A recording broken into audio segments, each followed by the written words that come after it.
حکومت ان کے کنٹرول میں ہے نہیں. کل ان کو چاہیے تھا جو ہم نے سیشن ریکویزیشن کیا تھا، وہ پریس کانفرنس میں ہلکا سا اس کو ٹچ دوں گا کہ 6 ججز کے خط کے اوپر ہم نے بات کرنی تھی.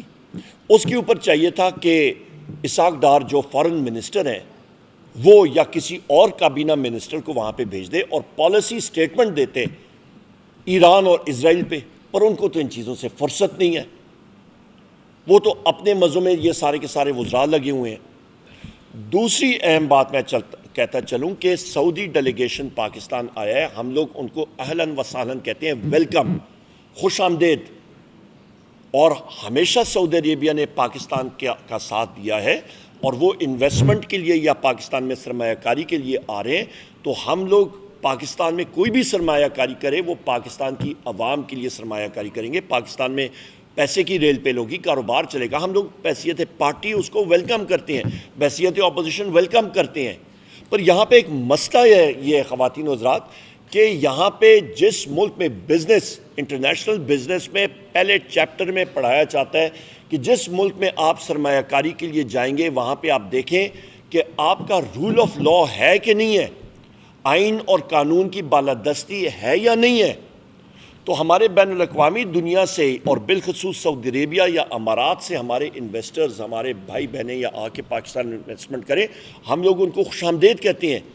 اور یا وہ خدا نخواستہ یا یہاں پہ ماحول دیکھتے ہیں کہ یہاں پہ رول آف لا نہیں ہے، آئین اور قانون کا فقدان ہے، تو وہ غلطی یہ فارم 47 کی بیساکھیوں والی حکومت کی ہے کہ انہوں نے آئین اور قانون کے پرخچے اڑا دیے ہیں.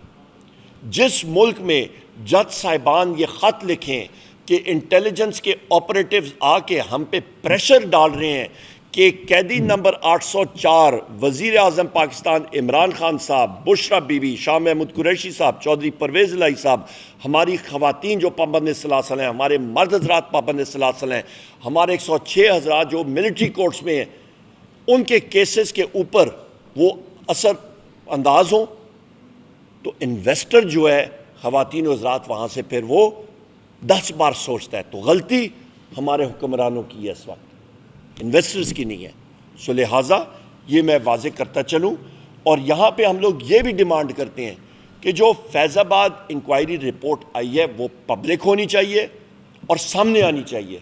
اس کو کسی فائل میں بند کر کے الماری میں بند نہ کریں، پبلک کریں اس چیز کو. اور ایک اور اہم بات، بھاول گتھم ہوئے، لہٰذا وہ انکوائری رپورٹ ایک جج صاحب ان کے زیر سایہ یا ان کی نگرانی میں ہونی چاہیے.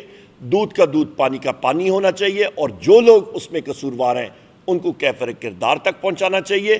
یہاں پہ میں خواجہ آصف کی ایک سٹیٹمنٹ پڑھ رہا تھا کہ پولیس کے لوگ، پنجاب پولیس کے لوگ، او بھائی آپ نے ہی اس چیز پہ بری عادت پہ ڈالی ہے نا پنجاب پولیس کو کہ وہ پولیس فورس نہیں رہی. وہ جس طرح چور ڈکیت کسی کے گھر میں جاتے ہیں رات کے اندھیرے میں دیوار میں پھلانگ کے بغیر وارنٹ کے، تو وہ بھی عادت پڑ گئی ہے ان کو. تو اسی طرح وہ ایک گھر میں گئے بغیر وارنٹ کے، تو وہ خواجہ آصف کے بقول کہ جی پنجاب پولیس بغیر وارنٹ کے گئی اور یہ سارا سلسلہ ہوا. تو بھائی جان میں آپ سے پوچھنا چاہتا ہوں خواجہ آصف صاحب جناب، کہ پی ٹی آئی کے گھروں میں، ہمارے اپنے گھروں میں جو پولیس فورسز آتی رہی ہیں تو وہ پھول کے بوکے اور وارنٹ فریم کر کے آتے رہے ہمارے پاس، اور ہمیں ان کو رات کو ہمیں وہ پیش کرتے رہے کہ جی آپ کے لیے تحفہ لائیں، مہربانی کریں. وہ کون سے وارنٹ کے ساتھ آتے رہے؟ اس کا مطلب یہ ہے کہ پاکستان کا اگلے دن یا اسی وقت سارے لوگ 50-100 لوگ اکٹھے ہو کے تو پولیس تھانے میں جائیں اور دھلائی کریں اور مرغا پریڈ بنائیں یا ڈڈو پریڈ کرائیں. یہ ہم لوگ مطلب اس سے مطلب لیں. سو لہٰذا خدارا ایک ڈسپلن، اداروں کے 2 اہم ستون ہیں لا انفورسمنٹ کے، وہاں پہ یا ڈسپلن کا فقدان ہوا ہے. تو بحیثیت قوم، بحیثیت محب وطن پاکستانی ہم لوگ ڈیمانڈ کرتے ہیں کہ امپارشل جوڈیشل انکوائری ہونی چاہیے اور کیفر کردار تک پہنچانا چاہیے.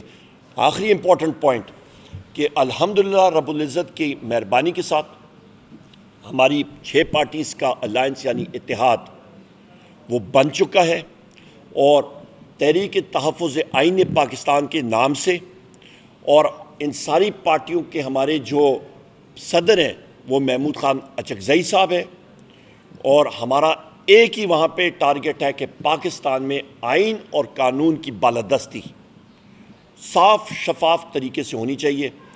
بلوچستان میں ہم لوگ گئے، ہمارا پشین کے مقام پہ جلسہ ہوا، ہمارا چمن کے مقام پہ جلسہ ہوا، وہاں پہ جہاں پہ لوگ سوچ بھی نہیں سکتے تھے، آئین پاکستان زندہ باد کے نعرے گونجے، اور جہاں پہ چمن پہ ہمارے یہ جلسہ ہوا تھا، تاریخی جلسہ، بالکل پاک افغان بارڈر پہ تھے ہم لوگ۔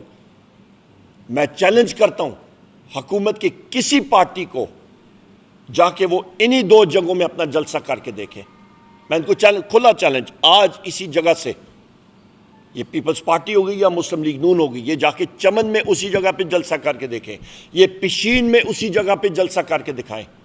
اوپن چیلنج ہے، دودھ کا دودھ پانی کا پانی، اور وہاں پہ وہی عوام پاکستان زندہ باد کے نعرے مارے۔ الحمدللہ خواتین و حضرات، جو پاکستان کی یونٹی کی علامت ہے اس شخص کا نام وزیر اعظم عمران خان ہے۔